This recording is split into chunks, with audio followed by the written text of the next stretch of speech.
Okay. Himanshi Singh has also joined in. I believe she was stuck with the traffic for a bit. Himanshi, thank you for finding time. Thank you. Take us through. We are trying to talk to everybody here to understand कि ये जो hashtags trend हो रहे हैं, इनके पीछे what are the main reasons? What are the demands of the students?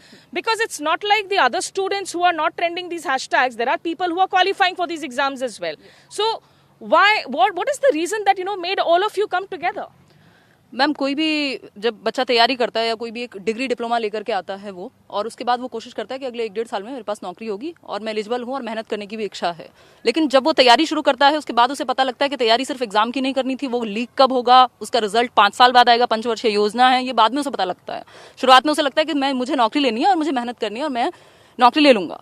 लेकिन कोई भी एक जो स्ट्रक्चर है वो हमारे फेल होते रहते हैं, या तो हम ठीक से उसको अप्लाई नहीं कर पा रहे। अगर मैं बात करूं एसएससी का इशू से लेकर के लगभग हर एक एग्जाम में ये है, और मैं शिक्षक भर्ती परीक्षा के लिए पढ़ाती हूं, और शिक्षकों में अगर हम बात करें, सरकार बात करती है महिला सशक्तिकरण की। मेरे फील्ड में 60 से 70% महिलाएं हैं जो तैयारी करती हैं। कुछ लोगों की इंतजार करते करते शादियां जबरदस्ती हो जाती हैं कि नौकरी तो तुम्हारी पता नहीं कब लगेगी। टीईटी परीक्षा लगी हुई है, टीईटी परीक्षाएं होती हैं, उसके बाद नौकरी की कोई अवेलेबिलिटी नहीं है कि टीईटी परीक्षा आपने एलिजिबिलिटी टेस्ट दे दिया, अब आप लायक हो, लेकिन नौकरी कब निकलेगी किसी को नहीं पता। लास्ट टाइम केंद्रीय विद्यालय का एग्जाम 3 साल पहले हुआ था, अभी 2018 से 21 आ चुका है, किसी को नहीं पता कब होगा।